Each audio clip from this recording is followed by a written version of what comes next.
The history of humanity's first colony on Huītzilōpōchtli begins not with the Space Age, but much earlier, in the dark history of the Great War.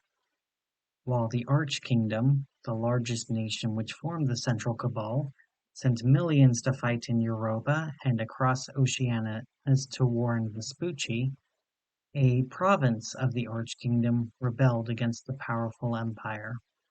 Calling themselves the Kingdom of Caspia, they were led by a former general of the Arch-Kingdom, who then led the Kingdom of Caspia, who joined the newly formed League of Nations and the MSU against the Central Cabal.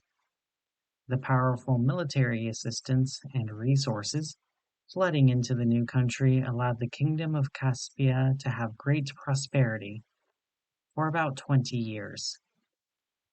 The end of the Great War led to the collapse of the Arch-Kingdom into dozens of smaller states, most of which became republics with a few odd kingdoms.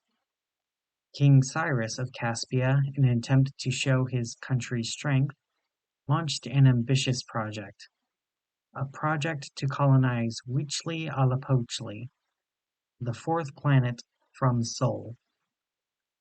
This was announced in 2676, 17 years before the first rockets to breach orbit were built by Gothic and Scythian scientists. Cyrus nearly bankrupted his country's economy to build 3 ships, or magi, to bring colonists to Huītzilōpōchtli. They were named Mithra, Agni, and Varuna. Unlike the shuttles of the modern day, or even the rockets of the late 2600s, it didn't use hydrogen fuel to escape the Earth's gravitational field. Instead, using a mixture of alchemy and esoteric science that we still don't understand, they created large airships that would escape the planet's atmosphere, and then in space would fire rockets powered via an unknown alchemical reaction to generate thrust to get to the red planet. In a show of faith, Cyrus had his son, Cyrus II, lead the expedition from the head of Mithra. The 3 magi launched on May 11, 2680 AUC. Scientists at the time believed that these ships would simply not survive the trip from the atmosphere, let alone survive the 401 million kilometer trip between the planets. 2 years later, in 2682, it wouldn't matter anymore. With the death of King Cyrus with no heir apparent, led to a 20-year-long interregnum where no king could be found, and there was great unrest and borderline civil war in the country. Fortunately, it ended with the creation of the Caspian Parliament, and the Kingdom of Caspia became formally known as the Caspian Republic. Those years of unrest and fighting led to a loss of most of the documents on how to contact the 3 magi, let alone what happened to them, since after the launching of the 3 ships, their status was a closely guarded secret of King Cyrus. The world continued on, with the space relay beginning, and many great achievements, such as the first touching on the moon, and the first permanent artificial satellites around the Earth. And on July 20th, 2729, the first lander, Dane 1, landed on Huītzilōpōchtli, but not before taking pictures from orbit, which included many first-time pictures of our celestial neighbor, including pictures from the Hellas Planitia, a massive crater that was over 2,300 kilometers across and 7 kilometers deep. What was the most impressive wasn't the crater itself, but what was in the center of the crater. What was apparently a massive settlement. Early pictures couldn't verify too much, but it looked to be almost 100 square kilometers, with buildings built of red and blue stone, and massive windmills that stood nearly 3 kilometers tall. Sadly, the landers Dane 1 and Dane 2 were not made to land in the crater, so a new orbiter and lander was created to reach the strange settlement in Hellas. While Dane 3 was built with the intent to make what was believed to be first contact with an alien civilization, other pictures taken in other areas of Huītzilōpōchtli revealed no signs of habitation, so it was widely debated why life would live in the bottom of such a deep crater, but nowhere else on the red planet. Theories included that since water would exist in this deep crater in a liquid state, with deep honeycombed tunnels, that life must have formed underground before making its way to the surface to harvest energy from Huītzilōpōchtli's windstorms. Other theories included that an alien civilization landed on Huītzilōpōchtli, so this was the initial colony, meaning they weren't natives of Huītzilōpōchtli. The landing of the Dane 3 was the most exciting event in the history of the space relay, since Michael Collins landed in the Sea of Tranquility, yelled out to 658 million people waiting on Earth, "What the hell is that?" before his radio cut out, only for it to come back on a few seconds later with his own laughter, and likely quite a few heart attacks back on Earth. Thankfully, while the Dane 3 was landing in the Hellas Planitia, Michael Collins was leading a museum back in Imperial City, while the world watched with bated breaths as the Dane 3 landed 2 kilometers from the edge of the settlement. The hours seemed to both fly by and drip glacially as the lander inched closer and closer to the edge of the settlement. When the first pictures came through, what shocked the scientists and the public wasn't the buildings, but what was written on them. The thought of first contact had plagued humanity for countless millennia, encountering new civilizations from beyond the stars, new horizons to explore. What no one expected was for the language to be something that nearly 500 million people on Earth could read.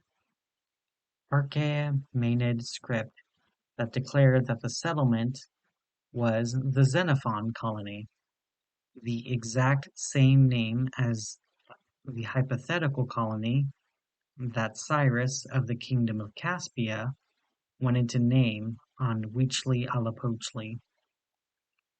The Dane 3 lander continued to travel down the road paved with red stones, passing by many empty huts, constructed of red and blue stone, as the lander tried to learn what was happening with this curious colony.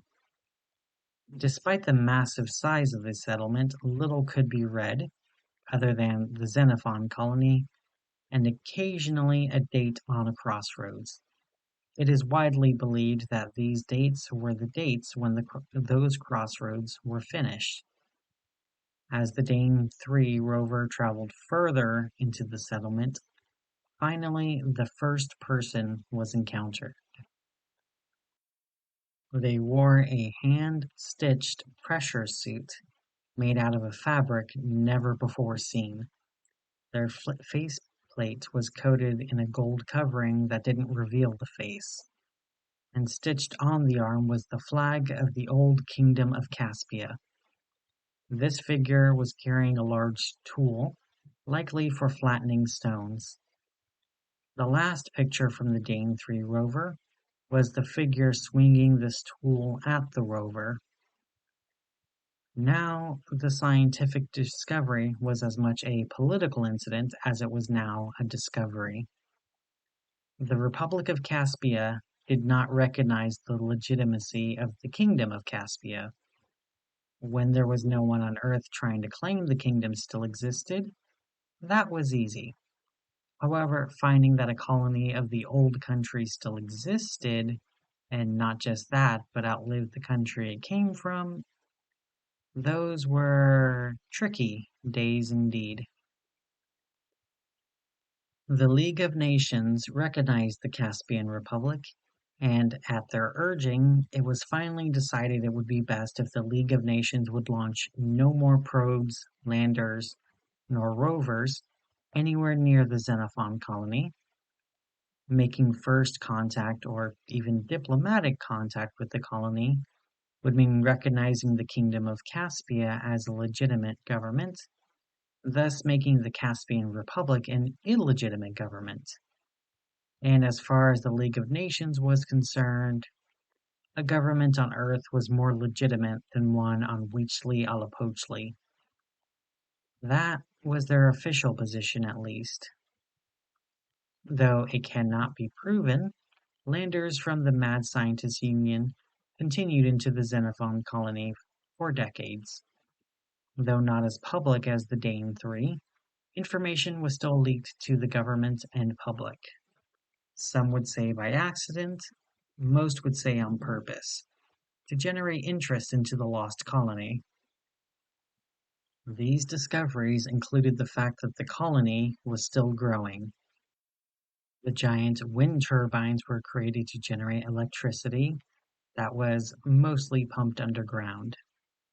The fact that most of the modern structures were built underground, where only a few scarce pictures could be taken, and the final fact that the Xenophonites were extremely hostile to any strangers amongst their midst.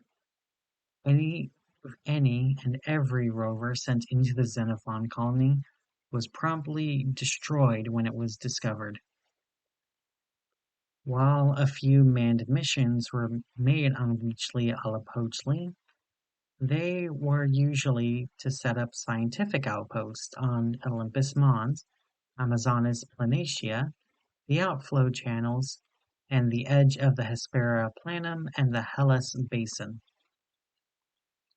Diplomatic contact was still not attempted.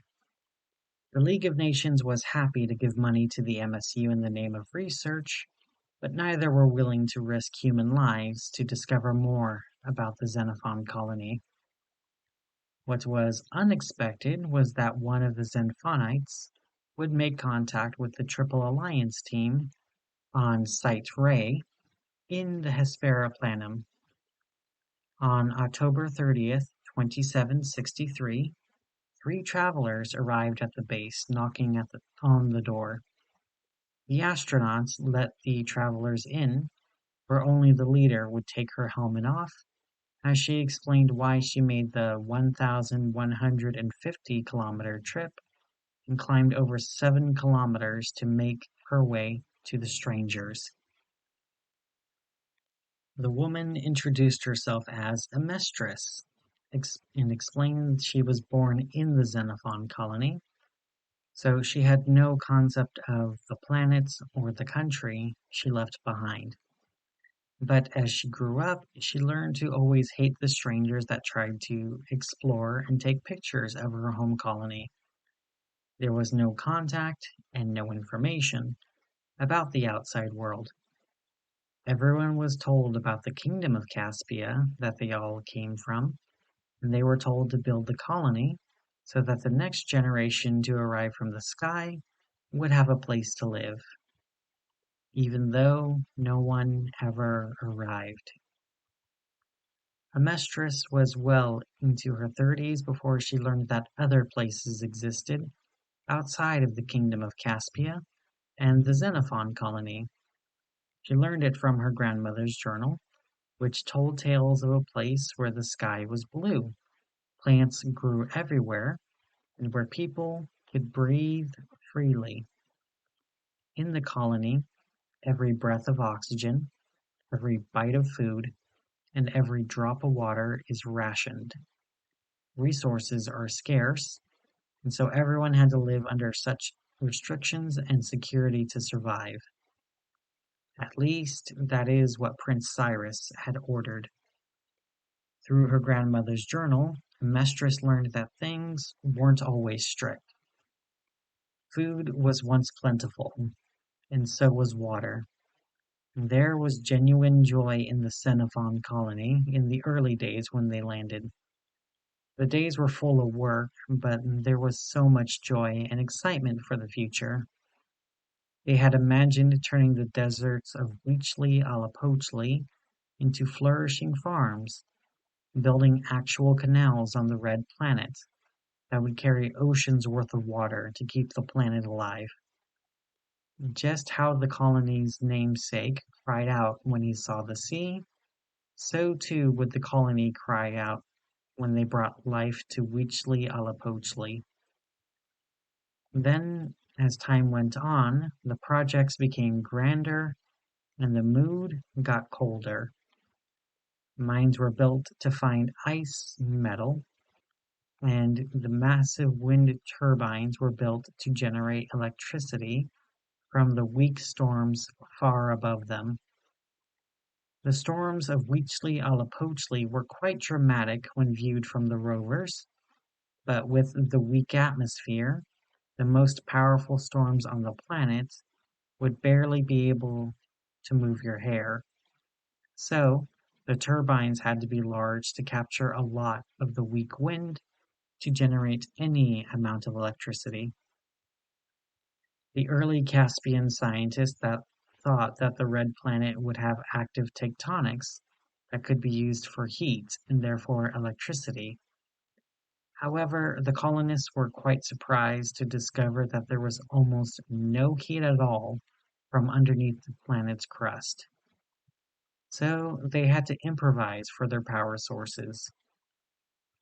Coal, oil, heat, and other fossil fuels cannot be used for power on a planet that had no fossils to fuel. While solar energy for electricity had existed since 2641, those panels had been designed to be effective on Earth, not on Huītzilōpōchtli.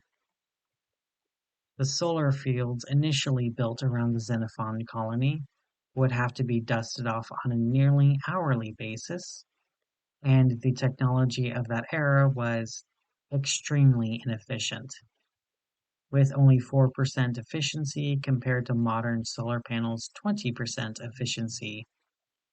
Combined with the fact that Sol's light is 56% weaker on Huītzilōpōchtli than it is on Earth, the massive field would only generate 1.8 gigawatt-hours of electricity. For perspective, River City is a similar footprint to the Xenophon colony, and it consumes over 1,000 times the electricity that the Xenophite solar farm produces. It is a lot of power, but the panels have to be cleaned near constantly to avoid losing power, and 200 kilometers of solar fields is a lot to cover, even for 300 colonists. So, as time went on, Prince Cyrus would have another big plan to build another wind turbine, or another plan to further ration power, food, water, or oxygen even more. People would sleep in smaller and smaller rooms to require less oxygen to fill the space. Lights would have to be turned off earlier and earlier to save power. People would have less and less to save more and more.